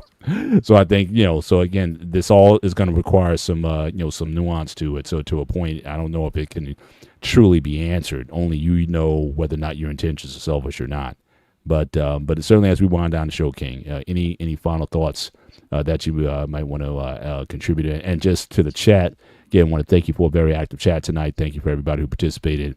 I'm just going to ask that as we start to wind down the show, make sure you hit the like button, both not only here in the Black Man Unfiltered space. Hop on over to the Sparta HQ network, hit the like button there as well, because the show is simulcasting on that channel as well. So just make sure you give us some love in both places. We appreciate it. But again, as we wind down the show, again, King, thank you once again for joining. And I'll be walking the dog tomorrow night, 7 p.m. as always. Listen to you guys do your thing. So again, final thoughts for you as well, if you want to shout out your channel real quick as we start to wind this thing down. Yeah, sure. First of all, thanks for having me on. Not realizing that, this isn't y'all typical thing where you normally have like a call-in show. I appreciate Correct. y'all allowing me to just, pop up. I love conversations about parenting and finances and things like that. They're not the sexy topics, but it's so important, man. For people that want to make a choice and really want to try to live a fulfilled life. I think that these are the things that somebody out there can learn something from. So thank y'all for having me up. I appreciate y'all hosting and doing these conversations and, things like this. You said that I could give a shout out to what I'm doing. You shout your channel again, King and Me, again, Mondays, 7 p.m. Eastern Standard Time, and they're pretty good. You better come in quick, because they're really strict on that 1 hour. 1 hour, they out. So they're not trying to have it over time. Yep, and part of that is, and I can announce this even though it hasn't been announced on their side, we are going to be partnering with WTF Nation Radio, which is a large military veteran platform, and bringing our show over to their platform. They have a 1.6 million follower reach over there, so that's going to be huge for us. We are going to be live tomorrow, and then we're having our first international trip. Myself, our daughter Castle, and Michelle are going to go to Tokyo, leaving on Wednesday. So this will be one of our first true tests of this relationship, having that international trip overseas. But I'm definitely thank you. Awesome. I'm definitely looking forward to it and things like that. And I appreciate you, Paul, and you, Ghost of Sparta, for the support that y'all showing on our show. It makes it easy to come and show y'all that same type of support over here as well. Just FYI for you, if you're when you flying out for Okinawa. I'm not bringing you a sword back, Pete. I didn't say that. Hear me out first. You're going to. I'm sorry. I'll be in Okinawa the 18th through the 21st. Awesome. So next week we're doing a show I think you might be interested is about discovering your child's sexuality. Okay. I'd like to invite you to that because I don't think this is a topic that you might be good on. And Paul, he may be on, maybe not be on next week. I'm not sure. He's traveling. Everybody's traveling by me. Oh, well, you asked me specifically about Okinawa. I'm going to Japan on this upcoming Wednesday, but I'll be in Okinawa as well, the 18th through the 21st. So I'm gone from the 9th through the 23rd. Never mind. Oh, no, you're going to be here for that, the 8th. I'll be watching Superman, depending on what time you go live. I got Superman Tuesday night. All right, let's wind this down, guys. We got a minute. We got a minute. But again, we'll be in touch. Pete, just close us out, sir. We'll wind down the show. Clean, you can stay on as we close it out. But wrap this up. You got a minute to wind this down before we hit the 2 hour curve. Yeah, he might kill me later. Yeah, I know, right? Right. I said what I said. I believe in balance and everything. So I think time will come when balance comes. Work for it. Don't overkill yourself at work. Trust me, the big guy will replace you the fastest the number goes down. Absolutely. All right, everyone. Again, thanks again for joining us tonight. Certainly for myself, Mr. Bennett, for the King in the building tonight, and for This is Sparta! the Ghost of Sparta, a.k.a. Peter, a.k.a. Panayotis. This has been the Great Area. Enjoy your week. Take care. God bless. And we'll see you next time. Good night. Where's my outro? I need my outro video. He doesn't have it set up again. He does this to me every single time. So I need to look for the outro. And once I get the outro, then we'll wind it down. It happens every single time. Just keep it in there. There we go. All right, we out. Oh,